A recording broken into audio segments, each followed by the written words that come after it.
Good morning, everybody. It is a foggy morning. It rained all night last night and feels quite nice out here right now.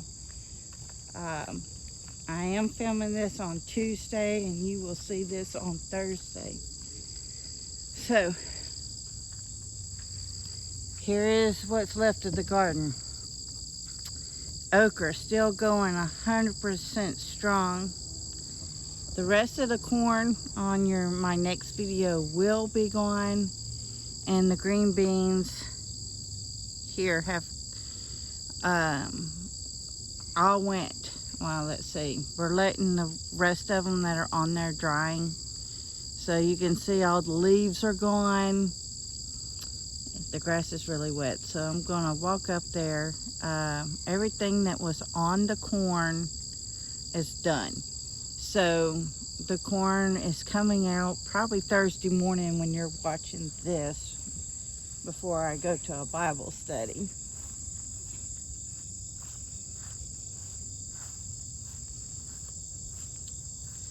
So this is, it's super muddy up here.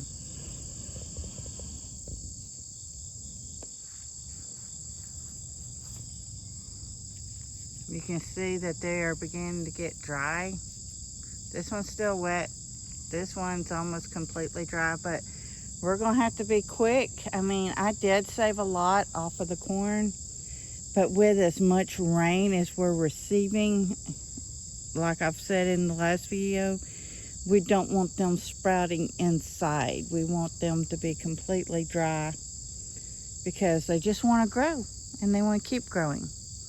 All right, let's get us down to the front yard. Tell YouTube, hey Maynard. Meow. Yeah, this is Maynard. And up on top is Drew.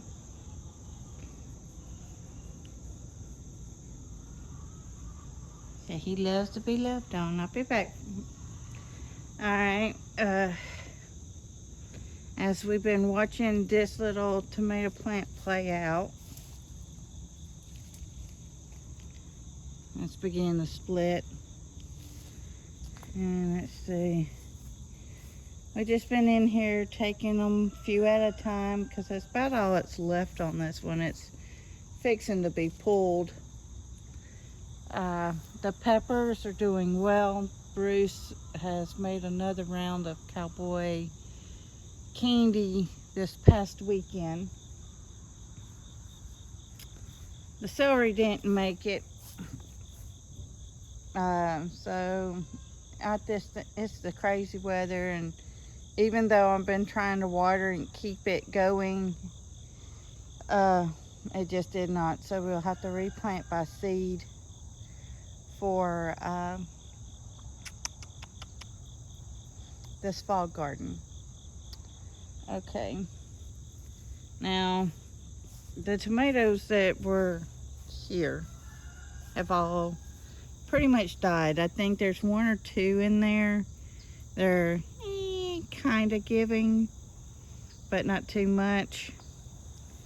The strawberry plants in here are really growing and really taking off. I'd be interested to see the strawberries next, next spring. And then we were letting this one and then all three of these sit for at least 2 weeks. So it's week 1 is done. You can tell the cucumbers are gone. Miss Sadie is very unhappy that there's no more cucumbers. So we are now at day 120. And so sometime this week I have to get in here and dig taters and see how much we got or didn't get. They usually get flowers. They have not yet got flowers, so I'm probably still okay to wait a little bit longer on the potatoes. Let's see. You can tell the okra is really, really tall. Let's stand y'all up. Let's see if I can get him just in front for reference for that okra. See, okra is over my head. And back over here on this side for now. I see a strawberry.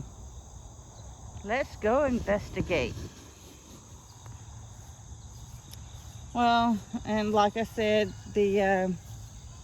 everything struggled this year. So even though we grew the acorn squash, it dried up, and the beets, we've been eating the beets, even though they looked like carrots. We still ate them and enjoyed them. So they weren't just big, beautiful round ones like we like.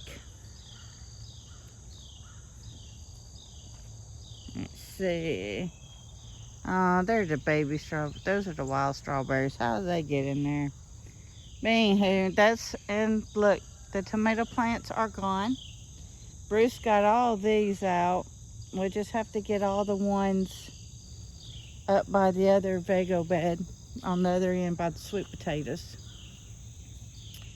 And my grandson and my husband, he wanted to plant a tomato, so let's go check on Thomas's tomatoes.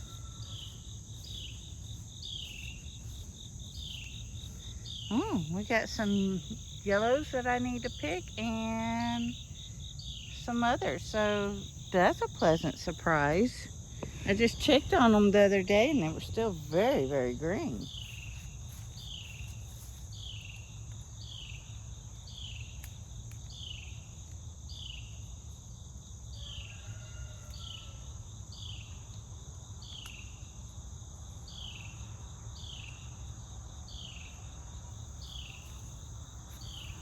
Well, I got 4 yellow tomatoes out of Thomas's and Bruce's garden. That was separate. There's Maynard still poking around. He likes to keep track of me when I'm outside. On this side, he can walk and be with me because the dogs are in the house. Because, like I said, it's a very wet morning. Let's see, which one am I going to sit at? Probably right there.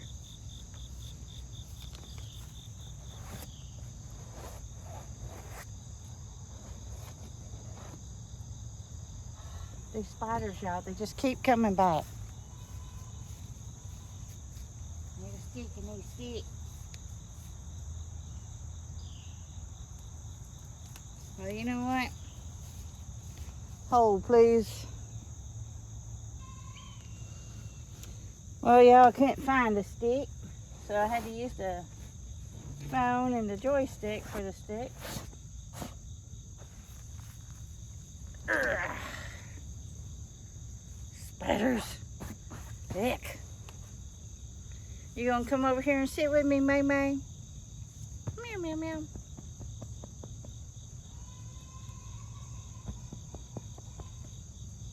Come here, Maynard. Come on. Come on, you can do it. Good job. Well, so how's everybody doing? Like I said a couple of videos ago, we got to 124. We're at 126 or 226.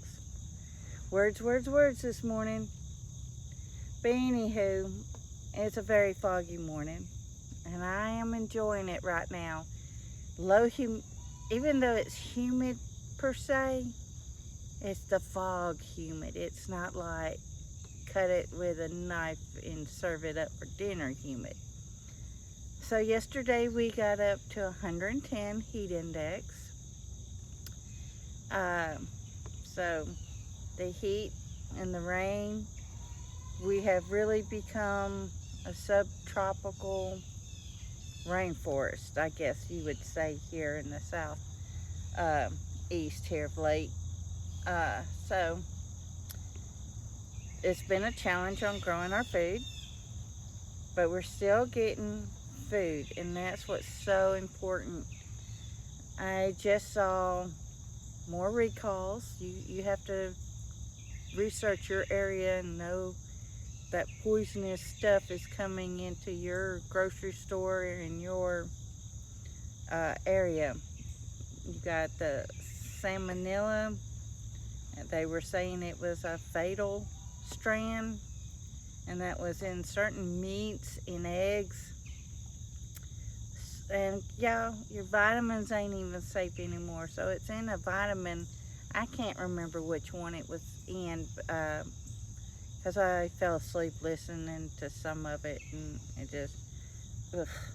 And you're like, well, how could you go to sleep with all that bad news floating around? Well, first and foremost, I give that to the Creator. And I grow my food. I know who's pooping on it or who's not pooping on it. It's usually critters in the wild here. We try to booby trap it so the cats can't get in there, and the dogs don't get in there because they have their own pen. And so it's just what flies overhead, and then that could be man-made, and that can be created, made from the Lord above. So growing your food has now become more important than what's at the grocery store, because the stuff at the grocery store is radiated. And some of the vegetables will still regrow, but the fruit, sometimes, even though we grew this from seed and it is an heirloom seed, these are only small because it's so late in the season for them. But you've seen our other tomatoes. They were really big, and they're all in jars now to have through the winter. Like I said, I stewed a lot of the yellow and a lot of red, because from the stewed tomatoes I can cook them down in a crock pot, make more tomato paste if I needed to. I could blend them all up and make them into a thick spaghetti. I could add other ingredients and make it ketchup. You know, you can do so much more when they're just left stewed.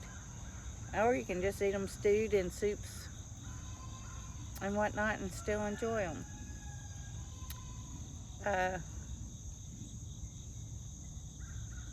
What's going on globally?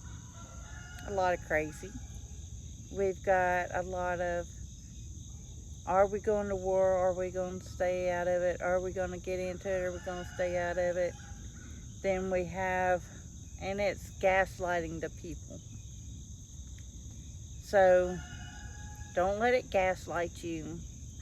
The best way to prepare, in my personal opinion, is like for a EMP or a CME.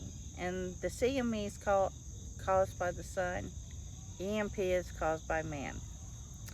So if you're preparing this away for life without power, because if a CME hit from the sun, and it's happened before, it was the Carrington event, right?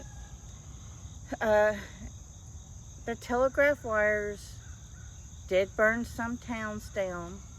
Some towns, telegraph operators were still able to work it because the batteries that they used back then to work the wires didn't need them. They were still able to send some messages, and they were amazed. It's documented. Y'all look that up for yourselves. So some buildings burned down, some did not.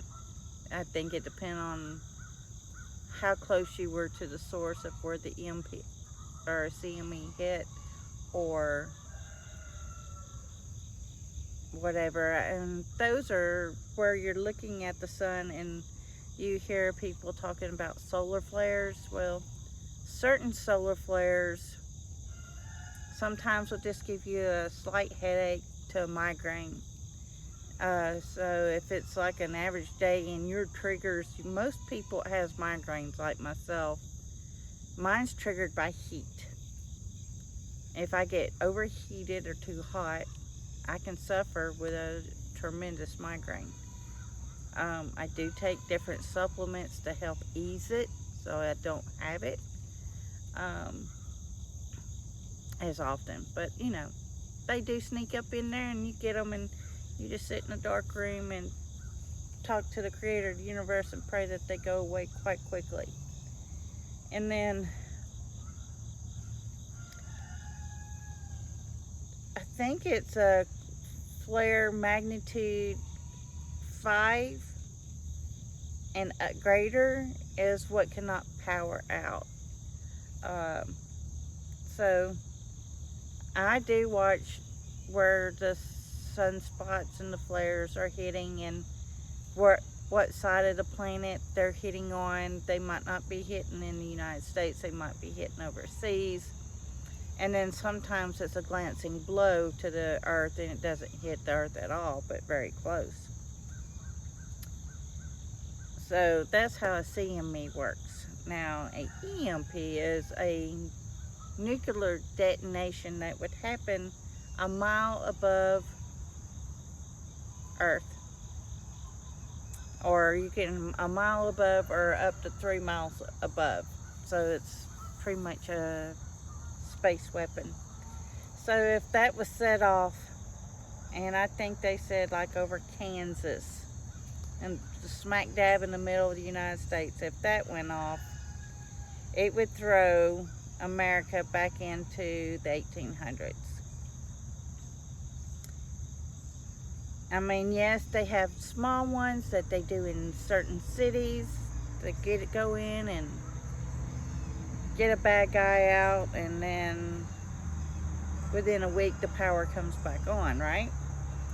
Well, if EMP happens that's in space over Earth, that is not going to happen. There are supposedly, I don't know for sure, but documented, you have to deep dive some of this stuff, 9 substations would take out America's grid.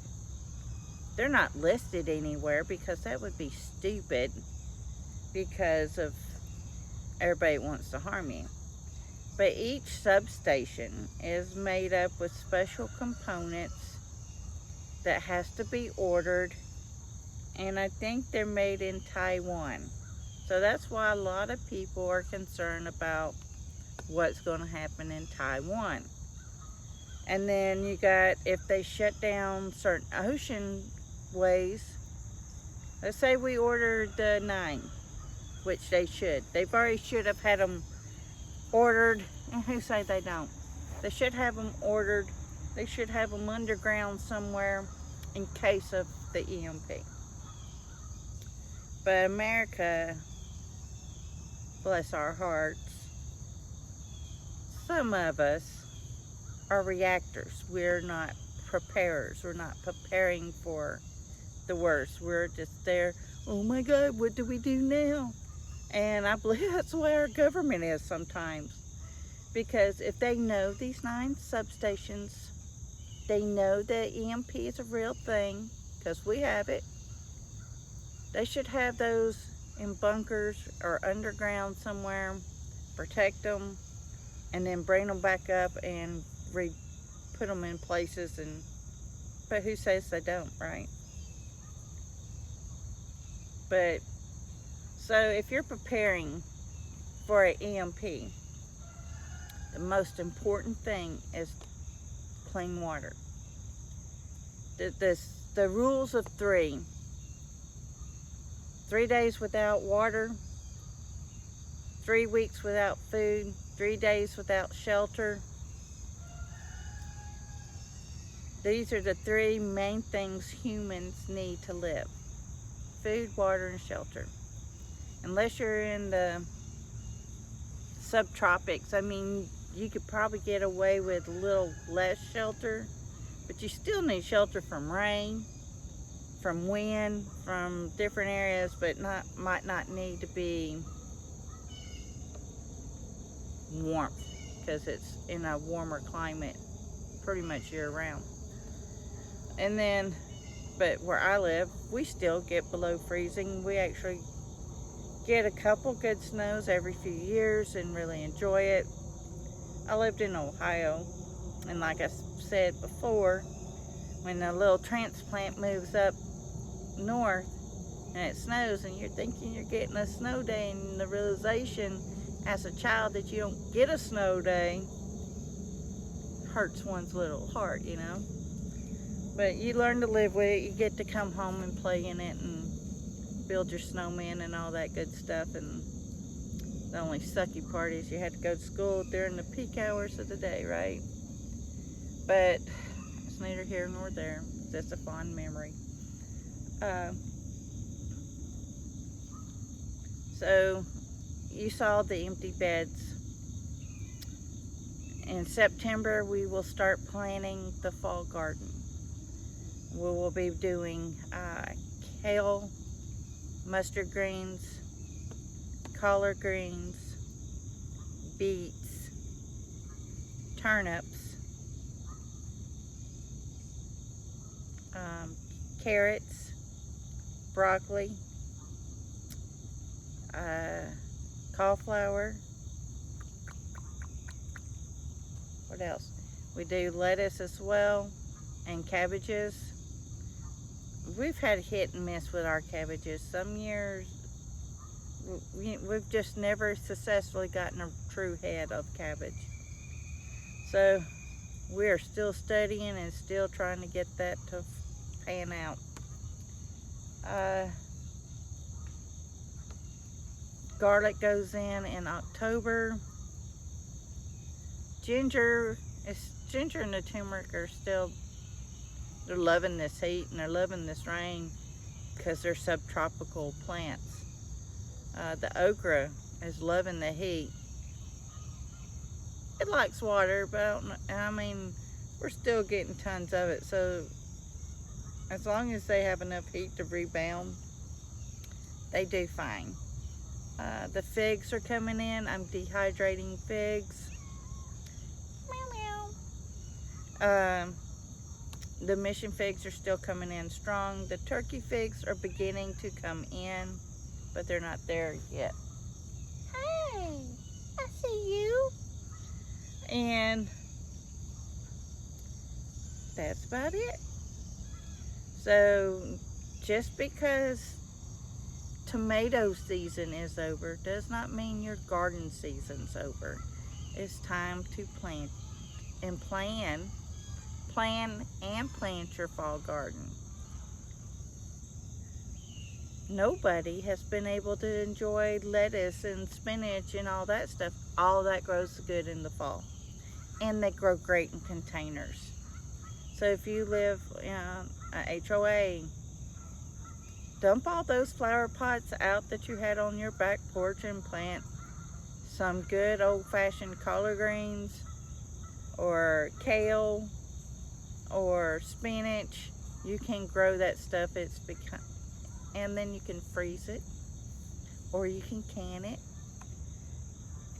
Shards, all the leafy greens. This is the season that you're supposed to eat them. You eat them through the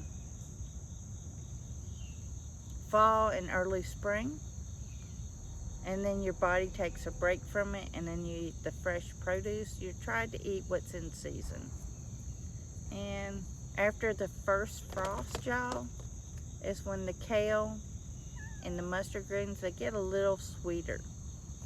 So it has all good stuff.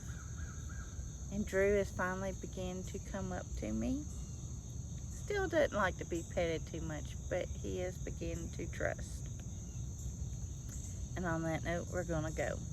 Everybody, please stay safe. Please get ready. Please get prepared and grow a fall garden.